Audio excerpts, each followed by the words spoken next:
Daylight, my MVVs, welcome. He who covers himself with cotton should never be friends with fire. Yes, so that is an adage, okay? Okay, so we are getting a report right now that is making the rounds on social media that the Ooni of Ife is been so upset that he has decided to invoke the deity called Shango with his ancient sword to determine who happens to be behind this $180,000 scam on his name. Now, if you have been following the trend with the Ooni of Ife, find out that a lot of things will go wrong. Kabiyesi will never ever say a word.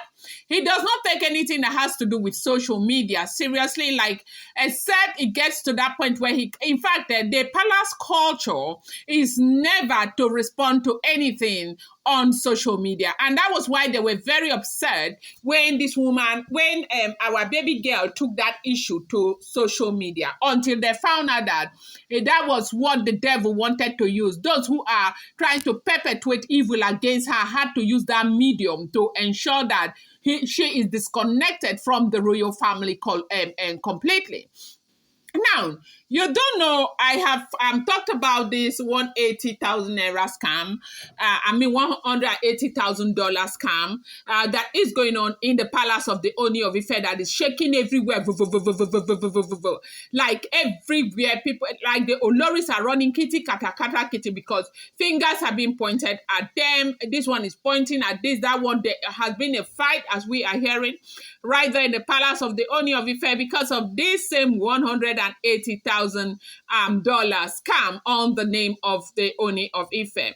Now, the thing is that they have made their findings to find out that this whole thing was stage managed, okay?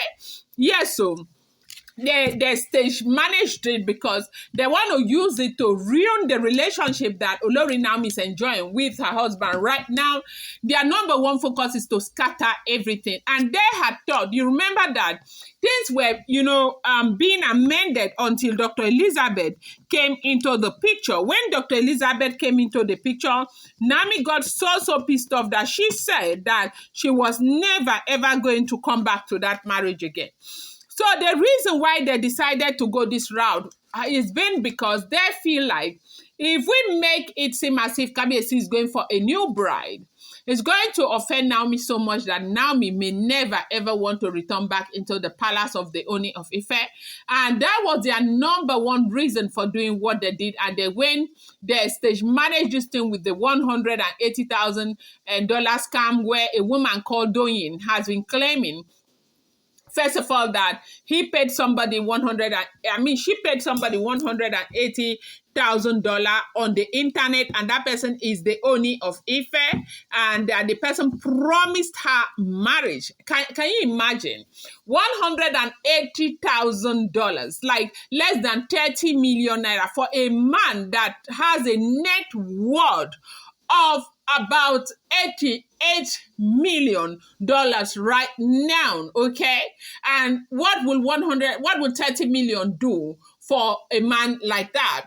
And so this thing went on and on and on. They started because it was Ebony's aunt that brought it up late last week, that Kabiyesi, they started taunting Naomi, that Naomi is feeling cool, feeling like something that is important, but Naomi should not worry. Very soon, wife number 8 is going to, they call that wife number 7 because they don't usually add Naomi to the equation, which is a great thing. It's good that everybody know where they stand, okay? They now say wife number 7 is going to be grazing the Ooni of Ife's palace, and blah, blah, blah, blue. They were saying all of those things. And then Ooni of Ife had succeeded in letting Naomi know that has got nothing to do with him. And then again, about 2 days ago, the whole thing broke out on the internet, where someone had come out to call the Ooni of Ife out that they had marriage plans. The Ooni of Ife had proposed to her on the internet. They were supposed to get married. We were supposed to be wife to the Ooni of Ife. All of a sudden, no marriage arrangement. She's been waiting and waiting, and $180,000 has spattered her because she made some preparations, paid some money, and all of that. And Kabiyesi say, I know you not. I don't know you. I don't marry on internet. I go meet families. So I want to get married now. I send my subject to meet with families and talk to them. So I cannot marry you on the internet. And besides, I do not directly do things on the internet. I do know that this sounds really not okay, but it is what it is. But at the end of the day, they have been able to, find out that these are, plans that people who are actually very close to the Ooni of Ife, the Oloris, are putting together. Now they're stage managing all of this, okay, from all walks of life, because they said this woman is living in the US. Last week when we heard, they said that the same the woman, they had already come up to say that the woman is married, is a princess from the Oyotunji clan in the United States of America. The Yoruba village in the United States of America that was discovered in 1970. They said she is from that clan and she is a princess, a medical doctor, and Ooni of Ife is going for that woman. She is so pretty, she is so young, she is blah, blah, blue, blue, blue. They said a whole lot of things. Only for us to wake up 2 days ago to hear this drama about some woman who is claiming all sort of stuff. So right now, the thing is not one of those things that the Ooni of Ife want to let go again. Remember the other time, about 2 months ago, one Mbruke man came out and said that he is son to the Ooni of Ife, somebody that was almost looking like the Ooni of Ife himself in terms of age. He's not a young boy, that's an old man, okay?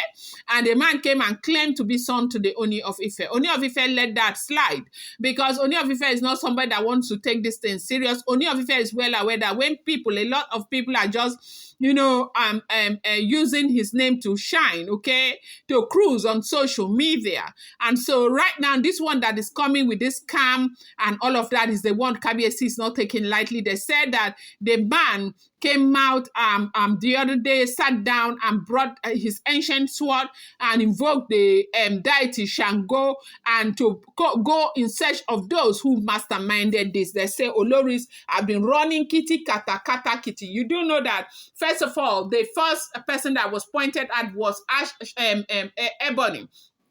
Now, they pointed at Ebony because it was the aunt who started this thing last week, and everybody's pointing at Ebony. They say Kabiyesi was very, very upset, even though they say she has come out to say she has nothing to do with it, that they are all adult. They can't put some other person's mistake on her. It's not fair. She was crying and all of that, crying and begging Kabiyesi that she has nothing to do with it. But Kabiyesi, they say Ebony herself even went to go and, fight with Ikpi right there in the in their Olori's mansion, that there was so much fight. It was terrible that day. But at the end of the day, Kabiyesi said, now, since everybody is saying you guys, you don't know what has happened, I'm going to invoke the gods of Shango to fight for me. And now, if you're a Yoruba person, Shango is one of their most powerful and most dreaded deity. And so they say when Kabiyesi called Shango, everybody started running kitty, kata, kata, kitty all over the place. Now, let them not provoke this man to do something that tomorrow they'll be dragging this man up and down. Because there's an extent to which a human, somebody can endure. This is taking this whole thing too far. You want to hurt Nami, you want to make Nami separate from the Ooni of Ife. It doesn't mean that you're going to do and you forget boundaries, because at the end of the day, where this thing is going to end now, people will not remember where it's coming from. People will begin to blame this man because they are so quick to blaming the Ooni of Ife. This is what we are hearing, as it is alleged, rumored, reported, and speculated. If this information is true, this is what we are hearing, that he has decided to invoke Shango to go fight to find out who did this. I'm going to bring you more update. I appreciate you so much. Thank you.